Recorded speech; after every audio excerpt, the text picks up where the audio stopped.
हमारे स्टूडियो में आज दो मेहमान आए हुए हैं। भाजपा की तरफ से शिव प्रसाद गुप्ता अपना पक्ष रखेंगे और समाजवादी की तरफ से राजेश यादव साहब अपना पक्ष रखेंगे, समाजवादी पार्टी की तरफ से।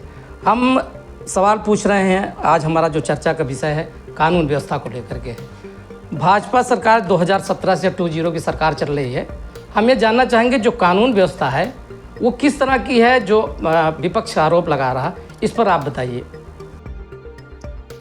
देखिए, कानून व्यवस्था की जहाँ तक बात है, प्रशासन अपना काम ईमानदारी पूर्वक कर रहा है और अगर क्राइम को कंट्रोल करना है तो थोड़ा सख्त होना पड़ता है। जब तक आप सख्त नहीं होंगे तब तक क्राइम कंट्रोल नहीं होगा।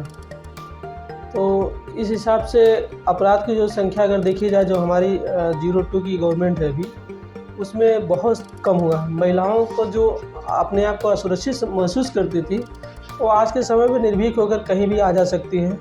उनके साथ अगर कोई बदसलूकी होती है तो निश्चित तौर पर कठोर कार्रवाई हुई है। तो इस पर आप समाजवादी के पक्ष रखने वाले राजेश यादव, आप बताइए क्या कह रहे हैं। पहली बात तो हम ये बता दें कि भैया ने कहा है कि समाजवादी पार्टी की सरकार से और भारतीय जनता पार्टी की सरकार में कानून व्यवस्था दुरुस्त हुई है। तो आप किसी भी आंकड़े को निकाल करके देख लीजिए। समाजवादी पार्टी के सरकार के दौरान जितने मामले हुए थे उससे 2 गुने के करीब, 1.5 गुना से अधिक और 2 गुना से थोड़ा सा कम, ये इतने मामले बढ़ गए हैं कानून व्यवस्था के नाम पर। क्या क्या मामले बढ़ गए? बलात्कार के, अत्याचार के। और रही बात, आपने कहा कि सख्त होना चाहिए, तो हम आपकी बात से सहमत हैं।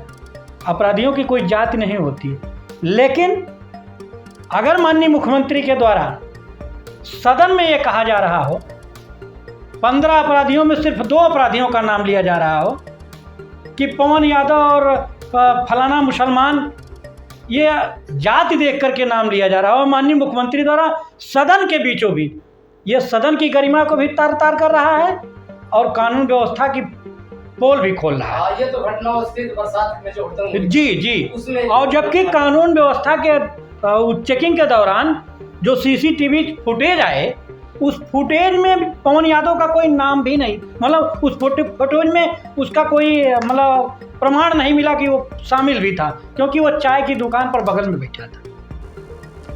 अच्छा, ये बताइए शिव प्रसाद गुप्ता साहब, ये जो विपक्ष का आरोप लग रहा है कि कानून व्यवस्था समाजवादी के लिहाज से किसी तरह से अच्छी नहीं है, तो आप इस पर क्या कहेंगे? भाई, वो तो जनता डिसाइड करती है कि किसके शासनकाल में कितनी अच्छी रही। ये आप चले जाइए पब्लिक में, आप तो पत्रकार हैं, सारी जगह घूमते रहते हैं, आपको खुद ही ये सारी चीज़ों का जवाब मिल जाएगा कि सपा के गवर्नमेंट में कितनी अच्छी शासन व्यवस्था थी और भाजपा के गवर्नमेंट में कितनी अच्छी शासन व्यवस्था थी। एक चीज़ आपसे जानना चाहेंगे, आप कह रहे हैं माननीय मुख्यमंत्री योगी जी बहुत सख्त हैं, ठीक है, लेकिन जो विपक्ष आज हमलावर बना हुआ आरोप लगा रहा है सुल्तानपुर की जो डकैती कांड में, इस पर आप ये बताइए राजेश यादव। सुल्तानपुर की डकैती का जो कांड हुआ है, मैं एक सवाल जानना चाहता हूं, उसी में मेरा जवाब भी है कि क्या पुलिस की गोली जाति देख करके लगती है? अगर आप किसी अन्य बिरादरी के हैं तो आपके पैर में गोली लगेगी, और अगर आप पीडीए परिवार और यादव या मुसलमान हैं तो आपके सीने में गोली लगेगी।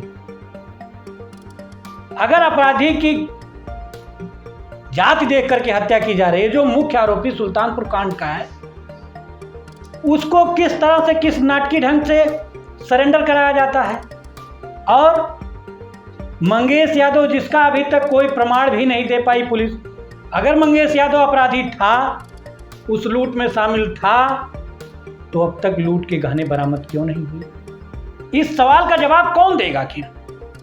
और ये कह रहे हैं लोग कि ये न्याय का विषय है, सुप्रीम कोर्ट न्याय जांच करा ले। तो मैं कहता हूं कि सुप्रीम कोर्ट में अगर मान लीजिए सुप्रीम कोर्ट से मंगेश यादव को बरी साबित कर दिया गया, तो क्या उस माँ बाप के इकलौते घर के चिराग को वापस कर देगी ये सरकार? मेरा जवाब दे दिया जाए। ये बात तो आप कह रहे हैं, लेकिन जो है माननीय मुख्यमंत्री इस बात को कह रहे हैं और हमारे उत्तर प्रदेश के डीजीपी साहब ने कहा है, प्रशांत कुमार ने, कि जो है कि ये सारी बातों को उन्होंने खंडन किया है, जो अब विपक्ष जो है इस पर आरोप लगा रही है। अब माननीय डीजीपी साहब ने क्या कहा है इसको तो हम अभी संज्ञान में नहीं मारे हैं। नहीं, उन्होंने कहा कि जो आरोप लग रहे हैं उस पर उन्होंने खंडन कहा, कोई जाति देखकर हम ऐसा काम नहीं करते, जो न्यायिक प्रक्रिया हमने माननीय डीजीपी साहब के बयान का भी अध्ययन करूंगा, लेकिन अब आप हमने पीछे भी अभी कहा है कि अपराधी मतलब जाति देख करके नहीं कार्रवाई होती है, तो जाति देख करके 15 अपराधियों में सिर्फ 2 ही नाम क्यों लिए जाते हैं? एक मिनट में इनके जरा से एक सवाल का जवाब दे दूं। अभी इन्होंने कहा कि पुलिस ने कुछ दिखाया नहीं कि मंगेश यादव उसमें था, जबकि डीजीपी की तरफ से एक सीसीटीवी फुटेज उसका आ गया है जिसमें हाथ में पिस्टल लिए हुए दिखाई दे रहा है, हेलमेट लगा हुआ है। और रही बात गहनों की, तो जो जितनी भी ज्वेलरी की चोरी हुई थी, जितनी रिपोर्ट एफआईआर में दर्ज की गई थी, उसकी सारी बरामदी हो चुकी है। और अभी कल का बयान है, राजेश साहब एक बार बोलने दीजिए उनको, आप बोलिए। उसमें मंगेश यादव जो आप कह रहे हैं कि सीधा साधा था, तो निश्चित तौर पे उसके खिलाफ 8 मुकदमे दर्ज थे और 2 बार जेल जा चुका है, ये उसकी हिस्ट्री है। तीसरी चीज़ है कि जब पुलिस उसके घर गई 3 से 4 बार, उस वारदात के बाद से 3 से 4 बार उसके बाद पुलिस गई, वो अपने घर नहीं मिला, ऐसा बयान उस गांव के प्रधान ने दिया है, आप उसको देख सकते हैं। गांव के प्रधान, गांव के गरीब माँ बाप के, मंगेश के गरीब लड़का था। अगर गरीबी होना अपराध है, मैं आपके सवाल का जवाब दे रहा हूँ और आपसे सवाल भी पूछ रहा हूँ कि अगर गरीबी होना अपराध है तो हाँ, मंगेश यादव अपराधी था, अपराध किया है। लेकिन आप ये बताइए कि बयान किस तरह से दिलाए जाते हैं, या हम भी जानते हैं और आप भी जानते हैं और सारी दुनिया जानती है कि पुलिस तरह से किसको बयान दिला देती है।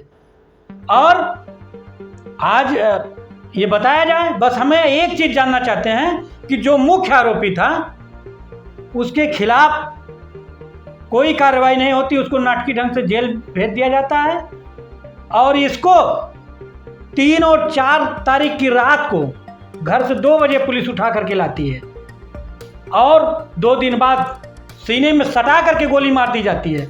और जो टीम गोली मारती है, मैं जवाब देना चाहता हूं कि जो टीम के मेंबर का नाम मैं भूल रहा हूं, जो उसके मुखिया थे, उनकी पत्नी को मर्डर के दूसरे दिन भारतीय जनता पार्टी ने महिला उसका उपाध्यक्ष बनाया है।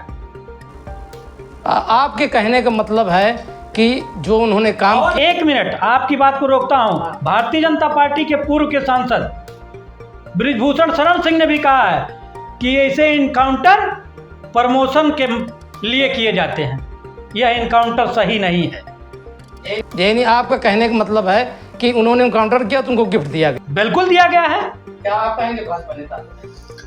जो इन्होंने जो आरोप लगाया है कि इनकाउंटर के लिए गिफ्ट दिया गया, तो ऐसी कोई सिस्टम है ही नहीं बीजेपी में जो हो। अगर आपको एक बूथ का कार्यकर्ता भी बनना है तो आप पहले उसमें सदस्यता ग्रहण करेंगे और जिस लेवल का जो होगा उसको उसी हिसाब से पद गिफ्ट किया जाता है। ऐसा नहीं है कि जो चाहे उसको जैसे बैठा दे। भाई हमारे जो नॉलेज में, हमारी जो पार्टी की नीति, हम ये जानते हैं कि आपको अगर कुछ भी बनाना हो, चाहे वो बूथ अध्यक्ष हो, चाहे वो शक्ति केंद्र प्रमुख हो, चाहे वो मंडल हो, मंत्री हो या मंडल अध्यक्ष हो, जब जो सीनियर के हिसाब से वरीयता दी जाती है या उसके कैसे कार्य हैं उसके हिसाब से दिया जाता है। ये चीज़ें कि मर्डर के बाद उनको तुरंत उपाध्यक्ष बना दिया गया, एक सिरे से गलत है और मैं इसको पूरी तरह से नकार। उपाध्यक्ष बनाया गया कि नहीं बनाया गया? अब उपाध्यक्ष बनाया गया, ये जोड़ देना, ये तार जोड़ देना गलत चीज़ें है ना, कि मर्डर किया उन्होंने, वो उनका दायित्व था। इनकाउंटर उस सर्विस में थे तो निश्चित तौर पे वो जिस पद पे तैनात थे उनका कार्य था, उस हिसाब से जो पुलिस का कार्य था उन्होंने कार्य किया। अपराधी था या नहीं ये आप डिसाइड नहीं कर पा रहे हैं, हमको कह रहे कर दिया। अरे भाई ठीक है, वो सीसीटीवी फुटेज आपने देखा, वो आप मानेंगे नहीं। ग्राम प्रधान कह रहा है कि नहीं, गिरफ्तारी पुलिस नहीं की है उसके घर से, वो आप मानेंगे नहीं। 3 दिन पुलिस गई वहाँ उनके घर पूछने के लिए, उसकी बहन उसकी माँ कह रहे कि वो अभी महीनों से यहाँ आया नहीं, वो आप मानेंगे नहीं। 404 कमरा जिसमें पूरी घटना की साजिश रची गई, जिसमें ये लोग 1 महीने रह गए, होटल में खाना मंगाया आरटीआई कैंपस, वो आप मानेंगे नहीं। तो फिर क्या मानेंगे भाई? अभी तो कल उसकी बहन, मंगेश की बहन कह रहे थे कि वो जिस दिन घटना हुई उस दिन हमारी फीस जमा करने गई थी। आखिर ये इस तरह का दोहरा बयान क्यों दिया जा रहा है? क्या कभी चप्पल पहन करके इनकाउंटर किया जाता है? अगर मान लीजिए खुदा खास्ता अपराधी भाग गया तो चप्पल में कोई अपराध चलाएगा, वो दौड़ पाएगा? आपके कहने का मतलब जो चप्पल पहन के इनकाउंटर हुआ है ये जांच का विषय है। जांच का विषय सिर्फ यही नहीं, इसी मुद्दे पर नहीं, हम सुप्रीम कोर्ट के न्यायाधीश से मांग करते हैं कि इस मामले को संज्ञान में लेकर के इसकी जांच कराई। 2 बिंदु हैं। पहले बिंदु, एक, आपने कहा कि उनकी पत्नी को उपाध्यक्ष बनाया जाना या सदस्य बनाया ये न्यूज में है, ये तो बात सच्चाई है कि बनाया गया है। ये हो सकता है, लेकिन चप्पल पहन करके इनकाउंटर करना ये क्या है? और दूसरी बात, बयान किसी से दिलवा देना, आप किसी पर दबाव डाल करके, सरकार है, बयान दिलवा करके किसी को सजा दे देंगे। और रही बात, अगर इस तरह से न्याय होने लगेगा तो फिर न्यायालय आपके देश में क्या करेगा? न्यायालय का काम कहाँ तक बचेगा? हाँ, आप बोलिए। आपका कहना है कि दबाव से बयान दिलवा दिया गया, तो क्या पत्रकार जो उस न्यूज़ को कवरेज कर रहा था उसने दबाव डाला था बयान दर्ज देने के लिए प्रांत प्रधान को, या उसकी बहन और उसकी जो माँ थी और उसके जो पिता का बयान आया था, क्या उनसे उनको मीडिया के सामने पुलिस लेके आए थे कि आप ऐसा बयान दो कि मतलब पहले दो कि घर नहीं आए, बाद में कह दो कि नहीं हमारे घर से उठा के ले गए? उसमें आखिर दोनों बात वही माँ कह रही है। जब अखिलेश यादव जी का फोन आता है तो वो माँ कह रही कि 3 और 4 तारीख की रात को उठा करके ले गए हैं, तो आप कहाँ कह रहे हैं कि वो कह रही है कि नहीं उठा करके ले आए हैं? आखिर वो फीस जमा करने गया था कि नहीं गया था? ये तो विद्यालय में भी सीसी कैमरे लगे होंगे, और उस पर किस मामले के मुकदमे दर्ज थे? हाँ, अपराधियों का घर क्या उसी तरह होता है? नहीं, देखिए राजेश साहब, जो आपने ये कहा कि अपराधियों को घर अच्छा है खराब, ये बात को छोड़ दीजिए। नहीं, ये बात को छोड़ना ही नहीं। अभी 1 मिनट, मैं आपके सवाल का जवाब दे दूं। 1 साल पहले की घटना है, इसी मीडिया ने, जिस मीडिया की बात कर रहे हैं, गोदी मीडिया, जिसका दाना उसका गाना, इसी गोदी मीडिया ने प्रेमचंद यादव का घर हाईलाइट के रूप में दिखा रही थी कि ये लूट के पैसों से बना हुआ है। तो देवरिया में, तो देवरिया में अगर उसका घर दिखाया जा रहा था तो मंगेश का घर क्यों नहीं अब तक मीडिया दिखा रही है? सवाल ये भी बनता है। आप बताइए सुप्रसाद भाई। कि जहाँ तक प्रेमचंद की घटना है, प्रेमचंद एज ए राजनीतिक कैरियर से था और मंगेश आपराधिक कैरियर से था। तो आप तो जानते होंगे कि जब आदमी अपराध करता है तो छोटे मोटे अपराध करते करते बड़े की सोचता है, और उसने बड़े का दिमाग लगाया। 1 महीने तक रेकी किया, जाना आना, ये सारी चीज़ों की जो फुटेज मिली है, वीडियो फुटेज, हाँ देखने को मिला। उसमें 5 लोग आते हैं, 5 लोग आते हैं दिन दहाड़े, और 2 मोटरसाइकिल से आते हैं। उसका भी फुटेज जारी किया है पुलिस ने।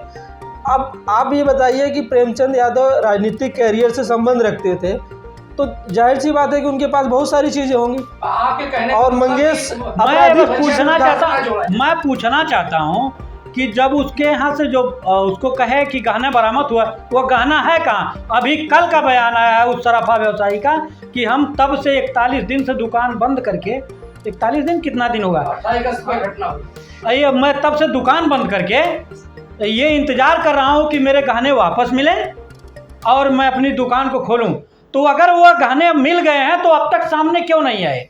मेरे बड़े भाई, इसका जवाब कौन देगा? बड़े भाई शायद हो सकता है कि न्यूज़ ना देखते हो। बाकायदे डीजीपी साहब ने बुला के उनको सारे गहने दिखाया गया, उनके सामने वो सारे जितने गहने दिखाए गए, सुनिए मैं आपकी बात का जवाब दे दूं, आप अपनी बात को दुरुस्त कर लें। आपको शायद आपने कहा कि भाई साहब न्यूज़ नहीं देखते हैं। हाँ, ये सच है कि मैं गोदी मीडिया का न्यूज़ नहीं देखता हूं। मैं जिसका दाना उसका गाना, उसका न्यूज़ नहीं देखता हूं। लेकिन डीजीपी जो उसके बाद का बयान उसका आप पढ़ लीजिए, उसने कहा कि जितने चांदी के गहने थे वो वापस जरूर मिले हैं कुछ, लेकिन जितने गहने सोने के थे वो अभी हमको जरा भी नहीं मिले हैं। ये आप जानकारी दुरुस्त कर लीजिए महोदय। देखिए, हमने आपको बताया ना कि जैसे उसकी कुछ प्रक्रियाएं होती है वो आप भी